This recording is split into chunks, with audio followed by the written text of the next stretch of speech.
Sini Surabaya, kita ketemu lagi di Sapa Sahabat. Mohon maaf waktunya agak bergeser karena ada kendala non teknis tadi. Sekarang saya ada di Hotel Yellow Jemur Sari, hotel yang favorit anak muda ini, ada di Surabaya Selatan. Ya, ini saya akan ketemu dengan Mbak Agnes Indah. Itu PR-nya ternyata punya hobi atau keterampilan yang tidak biasa. Ya, apa itu? Olahraga Muay Thai.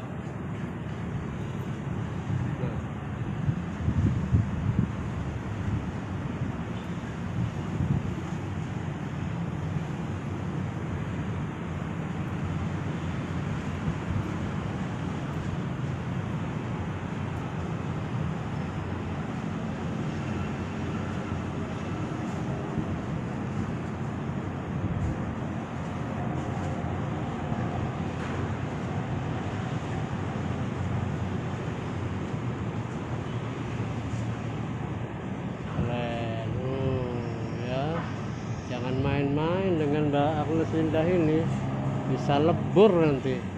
Tuh gerakan-gerakannya. Nah,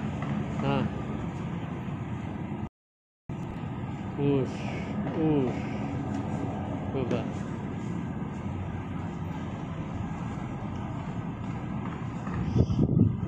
Siapa berani ngelawan dengan perempuan seperti ini? Lama sore. Maaf, ganggu, maaf Mbak.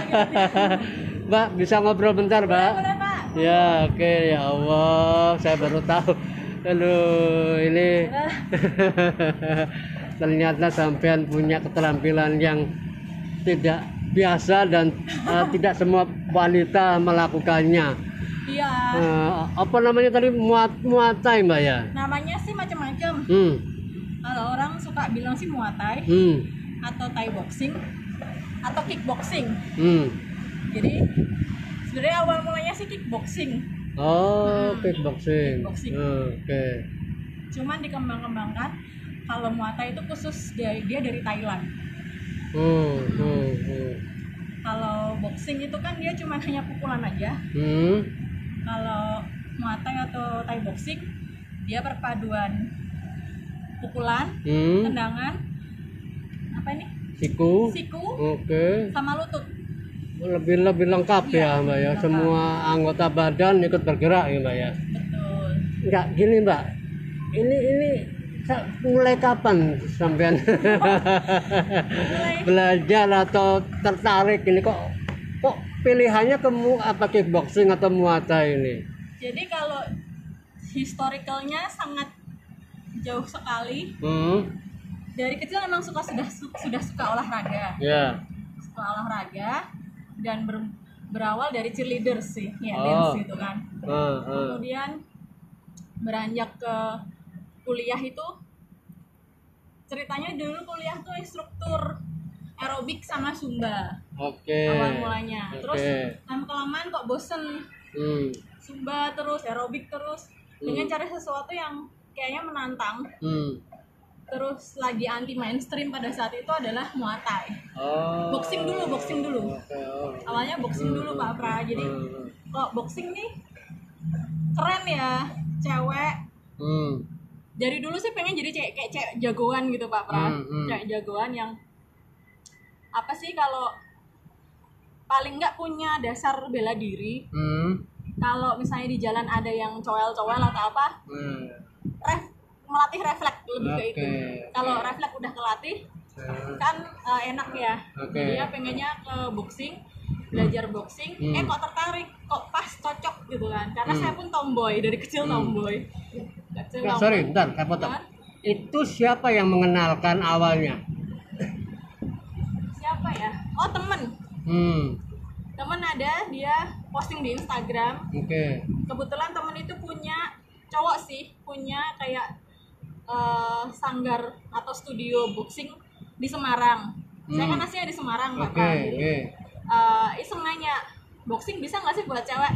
Bisa banget lah, gini. Tapi cuman buat olahraga aja sih, nggak pengen jadi atlet atau apa. Serem sih kalau jadi atlet kan, bonyok gitu kan. Oh ya nggak apa, main aja. Pas main diajarin sama teman sendiri kok asik. Apalagi kan saya suka fitness. Nah itu kok asik. Begitu udah mulai ke boxing, terus ada kelas Muay Thai.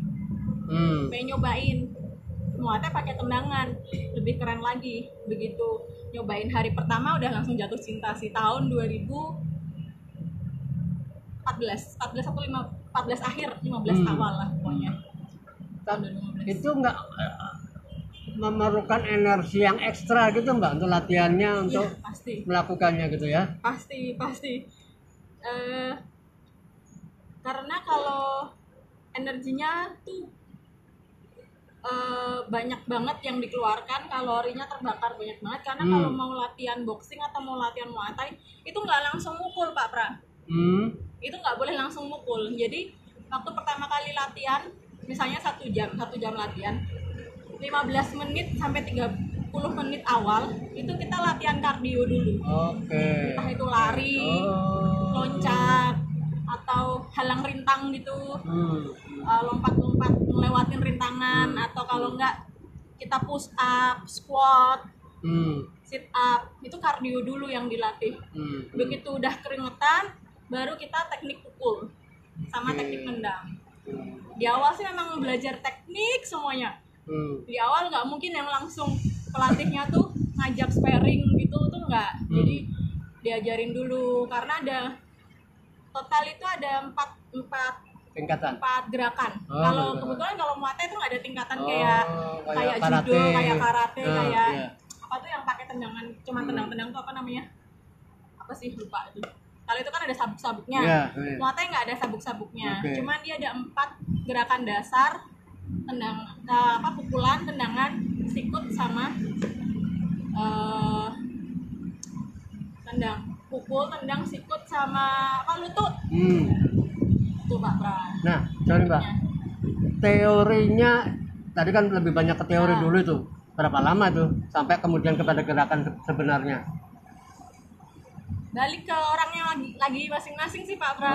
Kebetulan kalau saya karena background dari kecil udah suka olahraga, lebih mudah untuk diajarin teknik. Apalagi kalau saya suka ngedance, orang yang suka ngedance, suka gerak, itu tekniknya gampang dilatih. Tapi kalau memang orang yang memang belum pernah menggerakkan badan, itu memang agak susah. Kaku gitu Mbak ya? Kaku, ya. Jadi kalau misalnya kayak teknik, atau mau dicontohin sekalian? Boleh Mbak. Nah, kalau teknik dasarnya aja tuh, kalau misalnya pukulan aja udah banyak banget Pak Aura. Pukulan kalau pukulan depan itu ada jab sama straight. Jabnya itu kan kiri, kalau jab tuh kiri, jadi pukulan ke depan.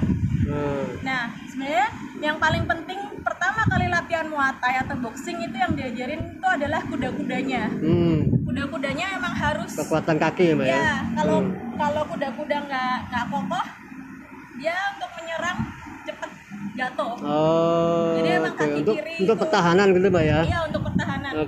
Semua teknik bela diri sih Pak Pra, kuda-kuda harus paling penting. Itu kaki kiri di depan, kaki kanan kayak 45 derajat. Nyerong gitu Mbak ya? Nyerong, iya. Jadi jangan sampai di belakang persis. Karena kalau di belakang persis geliut. Iya Pak ya, nggak imbang. Tapi kalau agak diserong ke sini dan dibuka, itu enak. Jadi ini mau dipukul juga nggak cepet jatuh, gitu kan. Terus emang harus nggak boleh tegak berdiri gini, nggak boleh. Karena nanti kalau dipukul rawan patah. Jadi memang harus fleksibel. Seperti ini. Nah, ini kuda-kudanya harus lentur gitu. Ya, harus lentur. Jadi kuda-kuda harus seperti ini, dan posisi tangan yang sebelah kanan memang harus menutupin kepala. Ini posisi standby.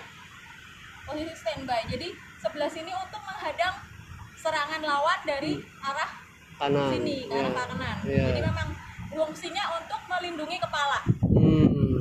Nah, ini untuk posisi menyerang. Jadi begitu menyerang, ini harus balik lagi ke sini secepatnya. Karena kan kalau menyerang lawan bisa langsung balas. kalau balas langsung kayak langsung dihindarin gitu. Berarti sebetulnya lebih mengandalkan ke kekuatan tangan kiri Mbak ya? Dua-duanya. Oh, Dua-duanya. oke, Jadi begitu ini tangan kiri jab menyerang balik, otomatis kan dia akan menyerang ke sini. Nah, Iya. dia langsung ambil. Oke. Ambil. Jadi memang untuk tangan ini posisi tangan standby seperti ini, tangan kiri di depan, tangan kanan lebih ke arah kepala. Kaki seperti ini standby. Oke. Nah, begitu gerakan tangan itu ada pukulan ke depan kalau tangan kiri jab seperti ini. Nah, ini harus lurus. Harus lurus seperti ini. Oke. Kalau straight kanan, straight. Nah, jadi begitu ini mukul, jangan lupa tangan kiri tetap harus melindungi kepala bagian kiri. Nah, jadi tidak boleh habis lepas mukul ini gitu ya. Oke. Ini kosong. Bisa langsung kena lawan. Kalau itu bertarung, tapi memang itu sistem pertahanannya seperti itu. Dia langsung sebelah sini. Itu pukulan depan. Ada yang namanya hook. Hook itu pukulan menyamping. Jadi kenanya itu pelipis. Kalau tadi jab strike itu lebih kena ke sini, ke hidung, kepala. Itu lebih kena ke sini, atau mungkin dada lawan, perut lawan, tapi pokoknya arah depan. Kalau mau perut berarti kan harus nunduk ini lagi. Kalau kepala harus segini. Nah, kalau hook itu sasarannya pelipis. Hook kiri, hook kanan. Ini sama, ketika hook yang sebelah sini harus standby. Standby. Perlindungan bergantian Mbak ya. Betul. Oke. Itu dua gerakan. Terus ada yang namanya uppercut. Uppercut sasarannya ulu hati. Ya, Oke. sasarannya ulu hati. Biar nggak bisa napas gitu lawannya ya Pak ya. Begitu lawan dia tidak melindungi bagian perut, bisa langsung tembak ke uppercut. Dua sasaran bisa. Itu uppercut ulu hati bisa, atau di sini. Udah. Ini. Itu bisa. Uppercut kiri, uppercut kanan. Ini juga standby. Kalau bawah, berarti kalau ulu hati dia agak ke bawah. Kalau sasaran dagu, dia berarti tinggi. Seperti ini. Itu tiga gerakan pukulan. Yang utama itu hook, uppercut. Ada yang namanya pukulan melayang, terbang. Samping, diagonal. Kalau itu udah yang teknik tinggi, dia sambil itu langsung. Sasarannya langsung ke kepala di sini atau di sini. Wah, gitu langsung. Jadi sambil lompat sambil melakukan gerakan Mbak ya. Sambil terbang dua gitu. Kalau itu ya udah level tinggi, level melayang. Itu kalau pukulan. Tapi yang paling penting kalau Muay Thai Pak Pra itu harus perlindungan tangan. Sebenarnya ini yang saya pakai bukan standar perlindungan tangan Muay Thai karena ketinggalan di Semarang kebetulan. Itu adanya hand wrap. Hand wrap itu kayak kain tali panjang. Itu harus dililitin tangan. Iya. Itu harus wajib. Gitu ya. Ya, buat olahraga latihan, baik latihan maupun pertandingan itu harus menggunakan itu. Supaya engsel-engselnya nggak melengseh. Pas pukul. Jadi itu kan harus kenceng Pak Pra. Jadi harus kenceng, ditaliin semuanya, baru pakai yang namanya hand glove. Baru dilindungi lagi. Iya, baru hand glove. Jadi sebenarnya kita mau ngomongin ini dulu. Kalau boleh nggak pakai hand glove tapi nggak pakai hand wrap, itu untuk pemula tidak boleh. Kenapa Mbak? Karena kalau tidak pakai hand wrap, hanya hand glove, tulang-tulangnya masih bisa gerak, bisa goyang. Ini begitu mukul, ya ini kan memang empuk, tapi kalau pukulannya kenceng, kita nggak pakai hand wrap, tulangnya bisa geser. Bisa cedera. Jadi hand wrap itu penting banget. Habis itu baru ke hand glove. Hand glove ini ada, kalau yang normal itu ada 3 ukuran. 8 oz, 10 oz sama 12 oz. Ini yang berapa ini Mbak? 10. Kalau cewek kecil, lebih kecil dari saya, kurang lebih berat badannya 50 kiloan, dia pakai yang 8 oz. Kalau saya kan 53, antara 53 50 sampai 60 itu bisa 10 os. Hmm. Kalau yang cowok biasanya dia 12 atau 14 os. Nah, kalau udah pakai ini, pakai pengaman, pakai hand glove itu enak, kencang. Tapi kalau nggak pakai hand wrap, cuma hand glove, itu nanti bisa cedera. Seperti itu. Fungsinya hanya untuk melindungi tidak cedera, tapi bagaimana dengan kekuatan pukulan sendiri dengan itu kira-kira lebih berat atau sama, Mbak? Ya, lebih berat. Kalau nggak ada hand glove, dia kekuatan kita nggak bisa melatih lebih kenceng lagi. Begitu ada bebannya, bisa dilatih untuk lebih kenceng. Oh, pengaruh gitu ya. Oke. Mulanya. Biasanya kalau dengan pelatih akan menggunakan namanya padding. Jadi yang kayak model yang sasaran pukul, tapi yang di tangan. Oke, itu bisa sasaran pukulnya dengan pelatihnya, tangannya pelatih yang pakai padding, atau pakai sansak bisa. Tuh, sansak. Jadi kalau hand glove,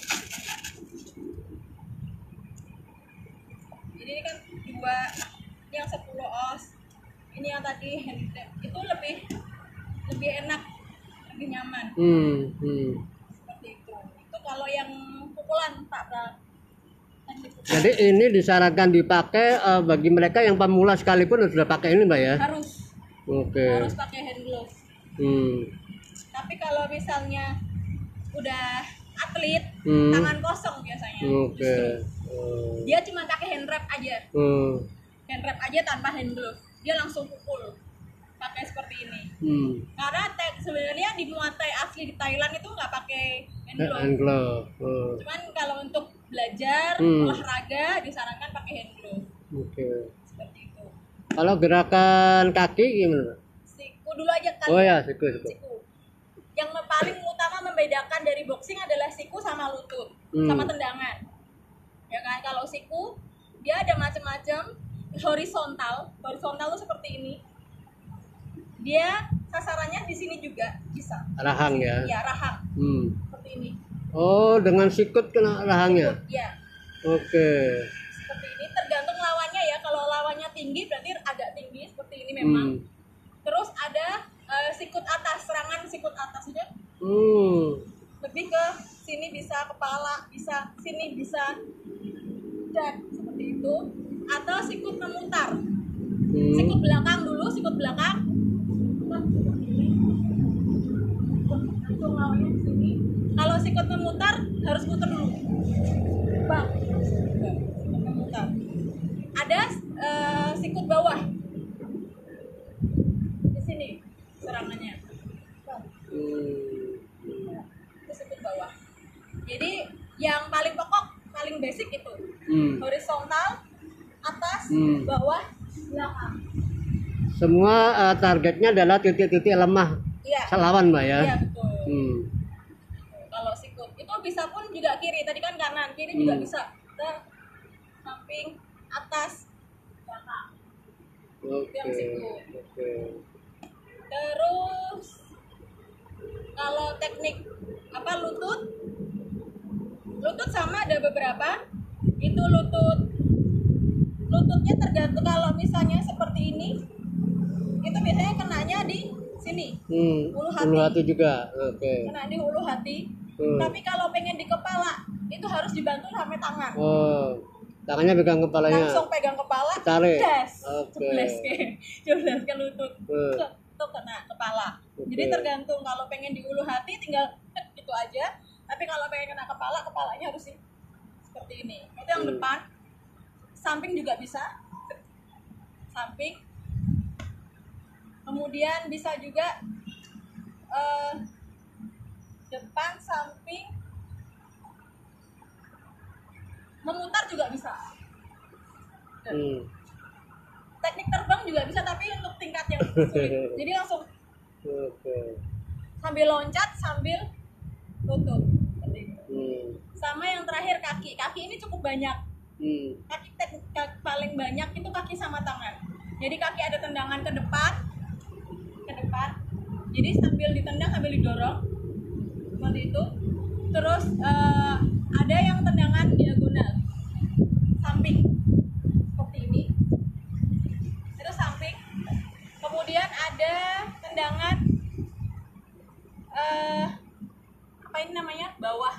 betis. Jadi Betis, memang betis. sasarannya ini tulang kering. Nah, sasarannya tulang kering. Jadi agak ke bawah. Seperti itu. Ada spinning kick. Berputar. Spinning kick itu harus memutar. Jadi agak luas ya harus. Jadi seperti ini. Seperti ini. Putar. Itu spinning kick depan. Ada spinning kick tumit. Jadi kenanya tumit sini. Jadi harus putar. Kalau ke depan kan begini. Tuh. Ini kalau ini samping ya yang tadi. Depan. Kemudian ada juga yang spinning di bawah. Jadi kayak dicekel. Oke. Nah, itu yang utama kaki-kakinya. Jadi itu basic gerakan basicnya sih. Oke. Sebelum saya lanjut, saya mau nyapa ini banyak teman gabung. Selamat sore, Mas Lanang di Jogja. Selamat sore Jogja. Aisyah Akbar, Mas sore. Gilang Yudiri, Elinalin, selamat sore. Alfia Hastuti, kemudian Mas Rahmat. Nah, Mas Rahmat minta diajarin. Lilia. Kalau dia mau nanya, monggo silakan. Oke. Nanya. Nah, Mbak, saya lanjut nanya dulu nih. Boleh. Selain untuk perlindungan diri bagi wanita, adakah target misalnya ini bisa menurunkan berat? Biasanya kan gitu, perempuan Betul. kan aku pengen langsung dengan Muay Thai. Itu target itu bisa tercapai nggak, Mbak? Bisa banget. Kebetulan ketika saya pertama kali join di Muay Thai, berat badan saya itu 61 sampai 62 kilo. Oke. Begitu saya rajin Muay Thai, boxing juga, itu dalam 2 bulan saya bisa turun sampai 2 bulan 3 bulan 10 kilo. Posisi sekarang saya 52-53. Banyak sekali turunnya. Ya, Oke. turunnya banyak sekali. Oke. Tetapi harap di garis bawahi bahwa kalau ingin menurunkan berat badan atau mendapatkan berat badan ideal, tidak cukup dengan olahraga aja Pak Pras. Jadi memang ada yang namanya kalori defisit. Oh. Ya. Ya. Kalori defisit. Jadi kalori defisit di sini bukan berarti nggak makan ya. Jadi memang diet yang sehat itu adalah diet yang tidak menyiksa tubuh. Jadi saya tetap makan nasi, saya tetap jajan, saya tetap makan gorengan, pagi, siang, sore, malam saya tetap makan. Tetapi yang dihitung adalah jumlah kalori. Makanya bukan yang jenis balas dendam gitu, Mbak ya? Enggak. Habis olahraga makanya banyak lagi, sama aja gitu. Rahasianya makanlah 1 jam sebelum olahraga. Justru harus makan dulu sebelum. Iya. Nggak boleh perut kosong olahraga gitu, Mbak ya? Tergantung, kalau memang kuat, it's okay, nggak apa-apa. Perut kosong olahraga, tapi tidak boleh lebih dari 3, misalnya terakhir makan jam 8 pagi, terus habis itu sore mau olahraga, berarti kan lebih dari 6 jam kosong, itu nggak boleh. Nanti akan menimbulkan pusing, itu sangat tidak disarankan. Paling nggak 3 jam lah, 3 jam sebelumnya udah makan dulu, atau kalau memang kuat sih nggak apa-apa, tapi setelah olahraga memang harus makan. Harus makan. Mbak, di awal sampean mendalami Muay Thai ini atau kickboxing itu bagian paling berat apa, Mbak?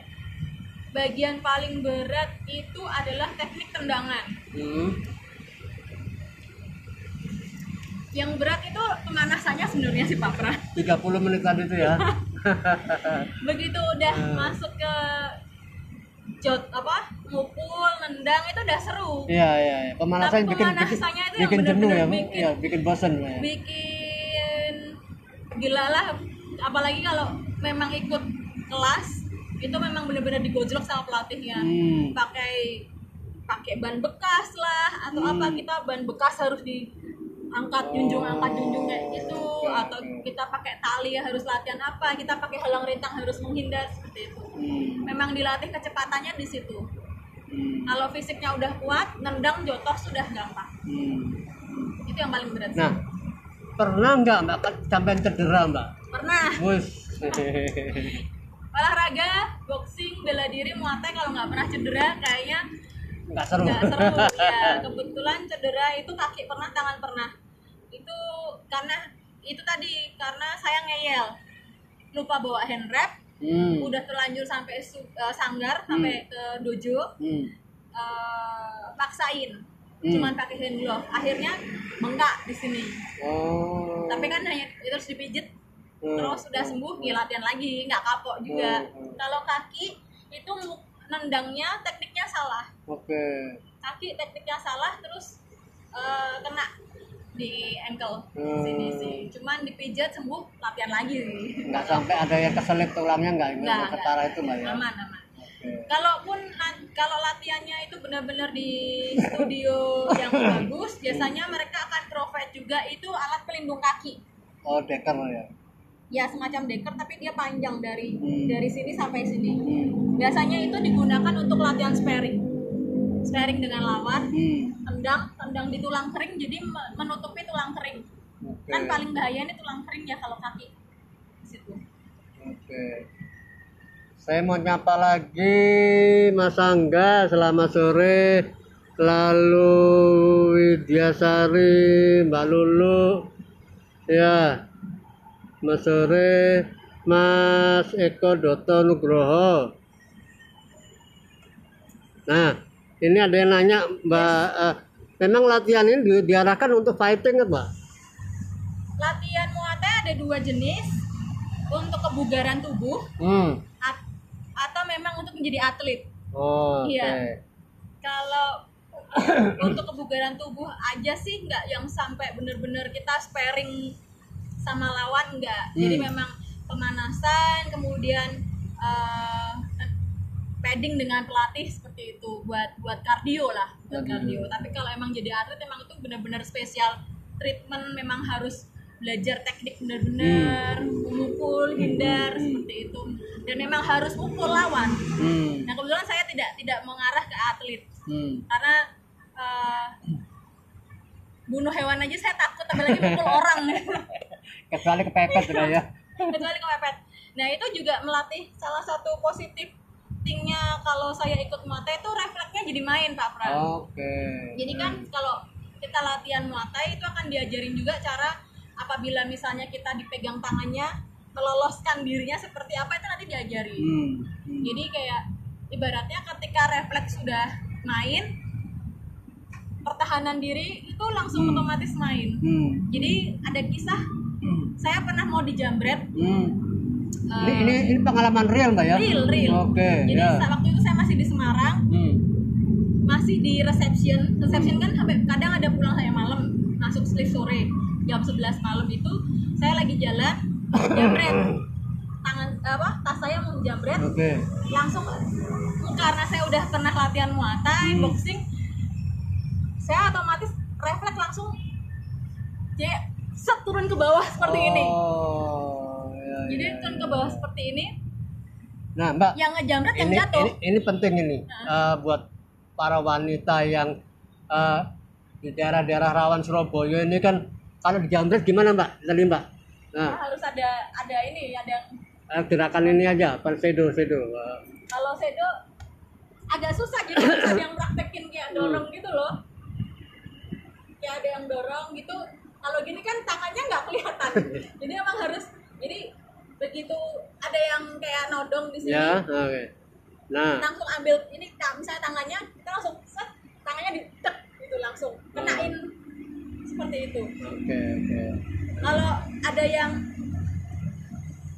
kayak seperti ini, mendekat dari belakang ya, gitu. Dari belakang, langsung ini kan kaki kan otomatis kalau orang meluk dari belakang kaki dia akan seperti ini. Kita langsung ambil kakinya dipelintir gitu ya. Iya, ambil kakinya di belakang, otomatis kan dia akan gini kan. Begitu gini langsung aja ambil tulang kemaluannya. Kalau ada yang bisa nyontoin sih enak. Ya, tapi kalau yang membekap pacar kan nggak perlu nggak ya? Iya, itu langsung. Nah, di usia berapa ini boleh dilakukan Latihan. Latihan? Kebetulan di kelas saya yang waktu di Semarang itu ada yang umur 6 tahun, 5 tahun, 4 tahun udah ada. Bisa dilakukan anak kecil. Oh, kecil gitu, nggak bahaya buat mereka? Nggak bahaya. Oke. Bahkan di Thailand pun dia udah dimulai dari umur 3 tahun. Tapi memang basic-basicnya aja. Begitu nanti udah 6 tahun, 7 tahun, 8 tahun, dia udah yang kayak expert gitu.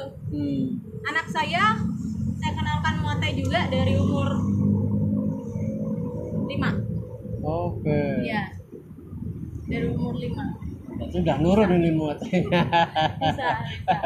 Oke. Nah, Mbak, kaitannya dengan pekerjaan nih, sampean sebagai hotelier, ada nggak kaitan erat sampean sebagai yang menguasai Muay Thai ini, misalnya dengan kinerja lebih bersemangat atau gimana, Mbak? Ya, salah satu yang saya rasakan ketika nggak cuma Muay Thai sih, olahraga dalam bentuk apapun, kalau bekerja itu membuat badan tuh terasa lebih bugar, nggak cepet capek, ibaratnya seperti itu.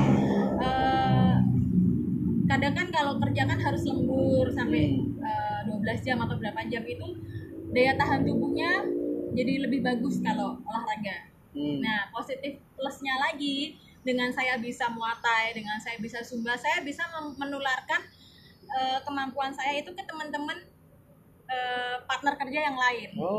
Ya, jadi semacam seperti di Yellow ini, memang Yellow ini konsepnya bukan healthy lifestyle kayak Haris. Sebenarnya healthy lifestyle itu adalah dipunya oleh Haris Hotel.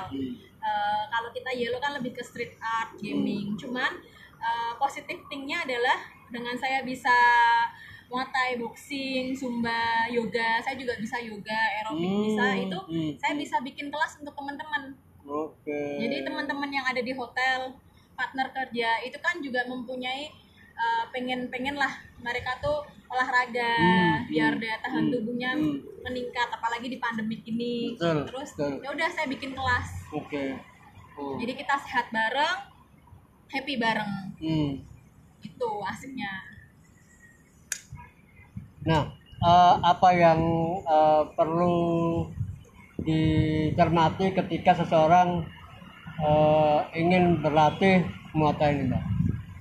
Yang perlu dicermati adalah apa ya? Niat. Niat, jangan takut. Kadang tuh orang takut mukul, takut nendang. Kalau dengan teknik yang benar pasti tidak akan mencederai, pasti. Niat, kemudian ya kemauan aja. Tapi dibanding bela diri lain seperti karate, judo, apapun, ini yang paling gampang. Ini yang paling gampang. Karena tidak perlu menghafal. Kalau karate itu menghafal gerakannya. Bedanya itu, Mbak, ya? Iya, karate itu menghafal, ada gerakan apa, jurus-jurus lah ibaratnya kan. Kalau karate kan ada jurusnya itu harus dihafal. Kalau Muay Thai enggak. Muay Thai teknik-tekniknya hanya itu aja. Cuman nanti combine-nya, misalnya combine jab strike, menghindar, pukul, tendang, nah itu aja. Sama melatih refleks. Nah, sampai di usia berapa ini bisa dilakukan seseorang, misalnya di usia tertentu rawan kaitan dengan keselamatan tubuh gitu, gimana, Mbak? Sampai sekarang tidak ada penelitian maksimal usia berapa, tidak ada. Yang penting yang mengetahui kondisi tubuh adalah diri kita sendiri. Ketika kita merasa di usia sekarang kok sudah tidak terlalu kuat, ya sudah tidak usah dipaksakan. Cuman mungkin masih bisa, tapi dikurang intensitasnya aja. Seperti itu. Misalnya powernya, biasanya powernya kenceng, hanya untuk kebugaran aja, mungkin cuman gini-gini aja. Tidak usah memukul, seperti itu. Bisa sih, yang di studio tempat saya latihan itu bahkan ada yang umur 55 tahun, 60 tahun itu masih ada. Nah, alat-alatnya yang diperlukan selain hand glove tadi, yang hand wrap, itu panjang kayak tali panjang itu. Sama hand glove itu yang paling utama. Udah sih, kalau yang lain-lain itu kayak sansa atau sasaran pukul, itu ya kalau memang pengen beli ya nggak apa-apa, tapi nggak harus seperti itu. Pelindung kaki tadi Mbak? Pelindung kaki nggak harus Nggak harus ya? nggak harus itu.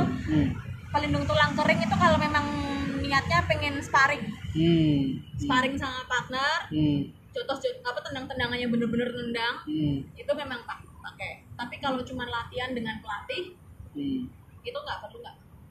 Nah, ini kan sampean dulu awalnya menguasai belajarnya di waktu di Semarang. Nah, ketika di Surabaya ada ketemu tempat-tempat yang sesama penggemar ini? Kalau di Surabaya karena masih pandemik, jadi kayak kemarin sempat nanya-nanya, cuman memang belum sempat ketemu, belum sempat latihan atau lihat bareng sih belum. Cuman nanti kalau soon sih saya akan coba cari untuk komunitasnya untuk bisa latihan bareng. Oke. Mbak Agnes, terima kasih sudah meluangkan waktu, sudah berbagi ilmu, berbagi pengalaman ya, terutama bagi para wanita. Ini tadi disampaikan oleh Mbak Agnes bahwa ini tidak hanya untuk melindungi diri, tapi juga bisa buat biar slim. Betul. Tadi Mbak Agnes sudah merasakan langsung manfaatnya, turun 10 kilo itu sesuatu yang luar biasa, jadi idaman banyak wanita tentu ya, bisa pada postur yang slim. Ya. Oh ya Pak Pra, kebetulan untuk teman-teman ini Surabaya atau siapapun yang lihat live ini, atau siapa aja deh kalau pengen konsultasi atau pengen nanya-nanya gimana sih nurunin berat badannya yang enak gak menyiksa, dalam 2 bulan bisa turun 6 kilo sampai 10 kilo, DM Instagram saya aja, saya akan kasih tipsnya gratis. Oke, di mana Mbak Instagramnya? Di @agnes_indah. Oke, nah itu sudah kesempatan dibuka oleh Mbak Agnes, monggo dicatat tadi Instagramnya, langsung DM untuk bisa dapat tutorial. Bayar piro Mbak? Gratis. Sesama wanita saya tahu betapa beratnya menurunkan berat badan, jadi akan saya kasih share. Oke, nah ini ya buat para wanita, buat mbak ning ya, tante-tante, monggo yang punya masalah dengan berat badan dan kesulitan menurunkan berat badan bisa konsultasi dengan Mbak Agnes. Sebelum saya akhiri, saya ingin nyapa lagi, ini masih ada yang gabung, Mbak Ruth sama Rizky Novianto. Ini selamat sore Mas Rizky, apa kabar? Sudah kuliah belum ini otaknya? Oke, baik, Mbak Agnes, makasih sudah diberi waktu, sudah sedikit kasih kesempatan bermain di Yellow Hotel Jemur Sari, melihat sampai latihan dan tadi dibagi ilmunya. Ya, jangan lupa teman-teman, kalau mau breakfast menginap di Yellow, silahkan saja di Jalan Raya Jemur Sari 176. Kita ada breakfast tiap pagi, hanya 50.000 aja, sudah all you can eat, makan sepuasnya. 50.000 tuh ya, sepuasnya sawarekmu. Baik, makasih. Tapi saya mau ingatkan, jangan lupa besok Rebo kita jalan-jalan ke Luminor Banyuwangi. Banyuwangi loh ya, kita bukan Surabaya. Bagaimana dengan Luminor Banyuwangi? Besok ikutin liputannya langsung di live Instagram ini pukul 4. Assalamualaikum warahmatullahi wabarakatuh.